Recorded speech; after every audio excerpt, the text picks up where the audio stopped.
അങ്ങനെ ഇങ്ങനെ വിളിച്ച് സഹായം തേടാൻ വേണ്ടി അങ്ങനെ തെളിവുണ്ടായിരുന്നുവെങ്കിൽ ഇത്രയും കഷ്ടപ്പെട്ട സഹാബാക്കൾ എന്തുകൊണ്ട് റസൂലുള്ളാഹി സ്വല്ലല്ലാഹു അലൈഹി വസല്ലമയെ വിളിച്ച് സഹായം തേടിയില്ല?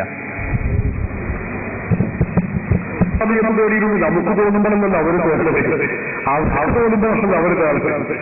സഹാബത്ത് പുറത്തുണ്ടായി ഖുർആനിലുണ്ട്, ഹദീസിലുണ്ട്, റസൂലുള്ളാഹി നിർദ്ദേശിച്ചിട്ടുണ്ട്. ഇനി എന്തുകൊണ്ട് സഹാബികൾ ഇപ്രകാരം ചെയ്തിട്ടില്ല എന്നാണ് അതൊരു അപ്രസക്തമായ ചോദ്യമാണ്. സഹാബികൾ എന്തുകൊണ്ട് ചെയ്തിട്ടില്ല എന്ന് സ്ഥിരപ്പെട്ടെങ്കിലല്ലേ എന്തുകൊണ്ട് എന്നുള്ള ചോദ്യത്തിന്റെ പ്രസക്തിയൊന്നും ചെയ്തിട്ടുണ്ട് എന്നാണ് ഞങ്ങൾ പറയുന്നത്. ഇതാ ഇബ്നു തൈമിയ്യയുടെ ശിഷ്യൻ ഇബ്നു കസീർ തന്റെ അൽബിദായ വന്നിഹായ എന്ന ഗ്രന്ഥത്തിന്റെ 7ാമത്തെ വാല്യത്തിൽ വളരെ വ്യക്തമായി വിശദീകരിക്കുന്നു. 15ഓളം ഹദീസ് പണ്ഡിതന്മാർ രേഖപ്പെടുത്തി വെച്ച വിഷയമാണിത്. ഹാഫിദ് ഇബ്നു കസീർ തന്റെ അൽബിദായ വന്നിഹായ എന്ന ഈ ഗ്രന്ഥത്തിൽ അദ്ദേഹം പറയുന്നത് കാണാം. ബഹുമാനപ്പെട്ട സയ്യിദുനാ ഉമർ ഫാറൂഖ് റളിയല്ലാഹു അൻഹുവിന്റെ കാലഘട്ടത്തിൽ രാജ്യം രൂക്ഷമായ ഒരു ജലക്ഷാമം അനുഭവിക്കുകയാണ്.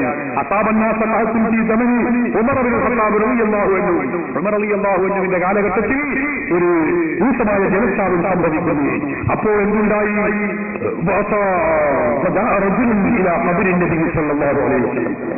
അള്ളാഹുവിന്റെ റസൂലിന്റെ കാലത്ത് ജനങ്ങൾക്ക് രൂക്ഷമായ ജലക്ഷാമം ഉണ്ടായപ്പോൾ ഒരു വ്യക്തി അള്ളാഹുവിന്റെ റസൂലിന്റെ ഖബർ ശരീരത്തിലേക്ക് പോവുകയാണ്. എന്നിട്ട് പറയുന്നു, റസൂലുള്ളാഹിന്റെ ഖബറിന്റെ വഫാത്തായി, റസൂലുള്ള വഫാത്തായി, സിദ്ദീഖുള്ളവർ മരണം നടത്തി, മഹാൻ വഫാത്തായി, ഉമർ റളിയല്ലാഹു അൻഹു ഭരിച്ചുകൊണ്ടിരിക്കുകയാണ്. അപ്പോഴാണ് ഈ സംഭവം നടക്കുന്നത്. ഇവരെ 18ാം വർഷത്തിലാണ്. എന്നിട്ടോ അതിൽ കാണാം, അദ്ദേഹം റസൂലുള്ളാഹിനെ വിളിച്ചുകൊണ്ട് പറയുന്നു, യാ റസൂലല്ലാഹ്, നബിയേ, അങ്ങയുടെ ഉമ്മത്ത് സമുദായം വെള്ളമില്ലാതെ ഇവിടെ വിഷമിച്ചിരിക്കുന്നു നബിയേ. അതുകൊണ്ട് ഞങ്ങൾക്ക് മഴ വേണം, അതിനാവശ്യമായത് ഞങ്ങൾ ചെയ്യണം. അള്ളാഹുവിനോട് ഞങ്ങൾ മഴ തേടണമേ. വഫാത്തായ നബിയോട് വിളിച്ച് ചോദിക്കുകയാണ്. ആരാ ചോദിച്ചത്? ഉമർ റളിയല്ലാഹു അൻഹുവിന്റെ കാലഘട്ടത്തിൽ എന്തുണ്ടായി? ചരിത്രം ദീർഘമാണ്, ഞാൻ പരത്തി പറയുന്നില്ല. അവസാനം എന്തുണ്ടായി? ഉമർ റളിയല്ലാഹു അൻഹുവിന്റെ കാലഘട്ടത്തിൽ നടന്ന ഈ സംഭവത്തിൽ ദുഃസാക്ഷിയായ മനുഷ്യൻ അല്പമൊന്ന് മയങ്ങി. അപ്പോൾ അല്ലാഹുവിന്റെ റസൂലിനെ സ്വപ്നത്തിൽ ദർശിക്കുകയാണ്. എന്നിട്ട് റസൂലുള്ളാഹി തങ്ങൾ പറഞ്ഞു, നിങ്ങൾക്ക് മഴ ലഭിക്കും, നിങ്ങൾ ഉമറിനോട് എന്റെ ഒരു സലാം പോയി പറയണം, ഭരണത്തിൽ ചില പരിഷ്കരണങ്ങളൊക്കെ നടത്താൻ പറയണമെന്ന് അല്ലാഹുവിന്റെ റസൂൽ നിർദ്ദേശിച്ചപ്പോൾ ബഹുമാനപ്പെട്ട ഉമർ റളിയല്ലാഹു അൻഹുവിന്റെ അരികിൽ ഈ വ്യക്തി ചെല്ലുകയാണ്. ചെന്നുകൊണ്ട് പറയുന്നു, യാ റസൂലല്ലാഹ്, യാ അമീറുൽ മുഅ്മിനീൻ, നമുക്ക് മഴയ്ക്ക് ക്ഷാമമായപ്പോ ഞാൻ റസൂലുള്ളാഹിന്റെ ഖബർ ശരീഫിൽ ചെന്നു, മഴ ആവശ്യപ്പെട്ടിട്ടുണ്ട്, നമുക്ക് മഴ ലഭിക്കുമെന്ന സന്തോഷ വാർത്ത റസൂലുള്ള പറഞ്ഞിട്ടുണ്ട്. നിങ്ങളോട് ഭരണത്തിൽ പരിഷ്കരണങ്ങൾ നടത്താൻ പറഞ്ഞിട്ടുണ്ട്. അല്ലാഹുവിന്റെ റസൂൽ അസ്സലാമു അലൈക്കും എന്ന സലാമും പറഞ്ഞിട്ടുണ്ട്.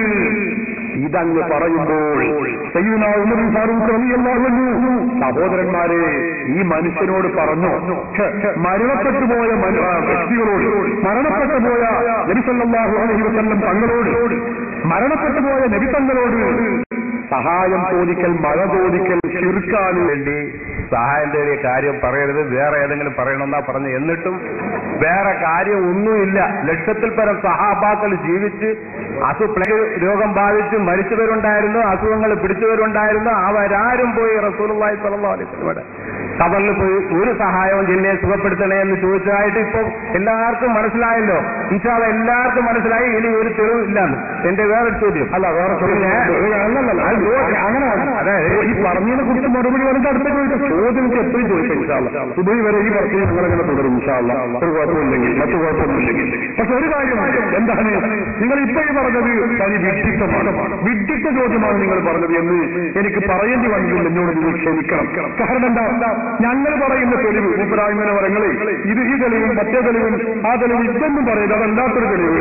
അതെന്ത് ചോദ്യം എനിക്ക് മനസ്സിലാകുന്നില്ല. ഞാൻ പറയാം, മറ്റേ നിങ്ങൾ ഖുർആനിലെ ഒമനൊന്നും അത് ഓതരുത്, ഇൻഡസ്ട്രി അത് ഓതരുത്, മറ്റേത് ഓതരുത്, ഒന്നും അല്ലാത്ത പിന്നെ തൊഴിലല്ലാത്ത ഏത് തെളിവ് ഞങ്ങൾ പറയേണ്ട തെളിവാണ്. ഞങ്ങൾക്കറിയാം, അത് നിങ്ങളല്ല പറയേണ്ടത്, ഞങ്ങളാ പറയാം. ഞങ്ങളുടെ തെളിവ് ഏതാണെന്ന് ഞങ്ങളാ പറയാം. ഏത് ഓതണം ഏതോതണ്ട ഞങ്ങൾക്കറിയാം, അത് ഞങ്ങൾ പറയേണ്ടവരാണ്. അത് വാറോടെയല്ല. ഇസ്നാദും സഹീഹുൻ, സ്ഥിരപ്പെട്ട സംഭവമാണ്. കഴിഞ്ഞു. ഇത് കണ്ടോ, ഇത് ആരാ? ഇബ്നു തൈമിയ്യയുടെ ഗ്രന്ഥമാണ്. നിങ്ങളുടെ നേതാവ് ഇവരുടെ നിങ്ങളുടെ സ്വന്തം ഗ്രന്ഥമാണ്. ആ ഗ്രന്ഥത്തിൽ ഇത് പറഞ്ഞിട്ടുണ്ട്. ആ ഗ്രന്ഥത്തിലും ഇങ്ങനെ റസൂലുള്ളാഹിന്റെ ഒരുപാട് സംഭവങ്ങൾ, ഒന്നും രണ്ടുമല്ല, ഒരുപാട് സംഭവങ്ങളുണ്ട് ഇബ്നു തൈമിയ്യ പറയുന്നു. അപ്പൊ ആ ജാതി ഗുരുവായിട്ടൊന്നും പറയണ്ട, അതൊക്കെ ജനങ്ങൾക്ക് തിരിയുന്നുണ്ട്.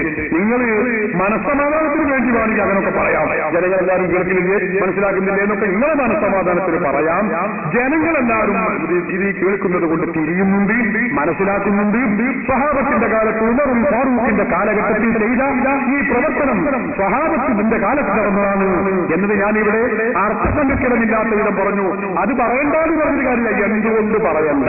അതിനെന്താ കുഴപ്പം? അതിന് പറയണം. അവിടെ